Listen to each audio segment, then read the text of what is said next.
BJP का तय था 300 डाल लो, पब्लिक को घूस दो, ट्रेन में घूस दे के पब्लिक, बिहार की पब्लिक को आप घूस दे के वोट लेना चाहते हैं। बस में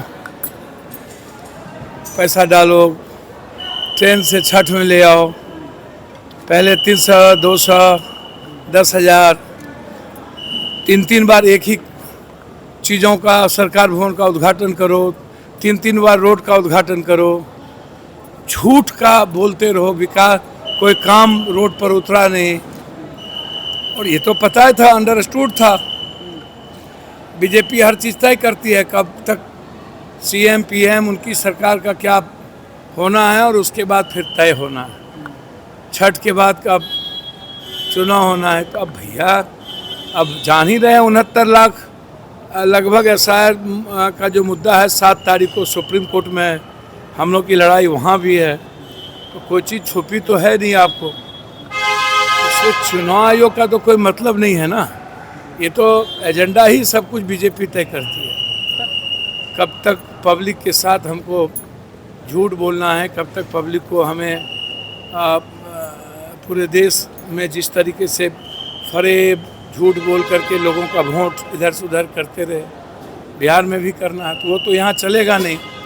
क्योंकि वोट की जो गिनती है वो नेहरू जी के पुण्यतिथि जन्म तिथि पर, प्रथम प्रधानमंत्री देश के, तो ये जीत तो पहले ही हो गई। हम लोग जनता की जीत होगी। तेजस्वी यादव ने कहा है कि इस बार परिवर्तन के लिए बिहार वोट करेगा।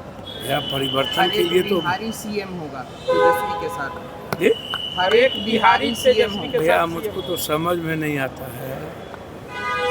मैं पहले भी कहा कि सीएम मुद्दा ही नहीं है, व्यक्ति मुद्दा ही नहीं है, बिहार और बिहारी मुद्दा है, जनता मुद्दा है। और एनडीए ने जो 16 सालों में बिहार की दुर्गति की है, मुद्दा वो है, मुद्दा पलायन है, मुद्दा रोजगार है, मुद्दा फार्मर है, मुद्दा बच्चों की बेरोजगारी है। मुद्दा वहाँ मुद्दा सीएम नहीं है। सीएम हर परिस्थिति में, हमारे नेता राहुल गांधी जी ने कह दिया कि हम लोग बैठ करके, जब जनता हमें चुनाव जिताएगी तब विधायक दल के नेता चयन कर लेंगे कि सीएम कौन होगा। इसलिए आज वो मुद्दा है ही नहीं सीएम का।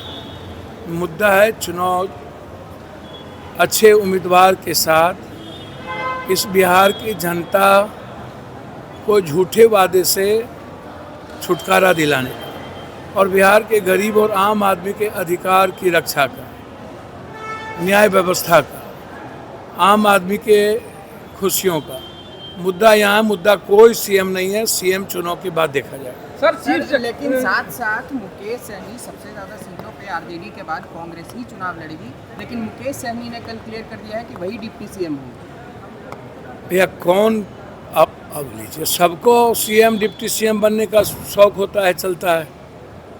अब वो उनकी अपनी पार्टी है, तो क्या वो अपना अधिकार ना मांगे? मैंने पहले ही कहा कि कोई मुद्दा ही नहीं है इंडिया गठबंधन के लिए सीएम और डिप्टी सीएम। कई डिप्टी सीएम के उम्मीदवार हो सकते हैं, दलित भी है, ऊंची जाति से भी है। तो अब मुद्दा सहनी जी या किसी का नहीं है, कई डिप्टी सीएम के मुद्दे हैं। दलित से भी डिप्टी सीएम है, ऊंची जात से भी डिप्टी सीएम हो सकते हैं, ओबीसी से भी हो सकते हैं। तो ऐसा मुद्दा कोई पर्टिकुलर, उनको राइट है और उनकी बातों को मैं कोई गलत नहीं ठहराता हूँ। हर आदमी की इच्छा होती है सीएम डिप्टी सीएम बनने का।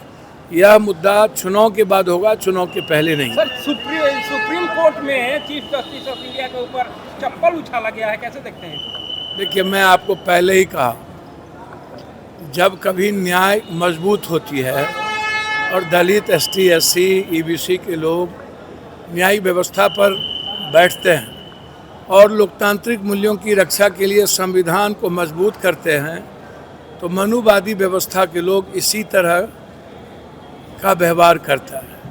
इन्हें नहीं लगता है अच्छा कि जब कोई न्याय व्यवस्था हो और लोकतांत्रिक मूल्यों में संविधान को मजबूत करने वाला कोई भी प्रक्रिया गलत आदमी को अच्छा नहीं लगता है। यह गलत है और इसका कंडेम करना चाहिए।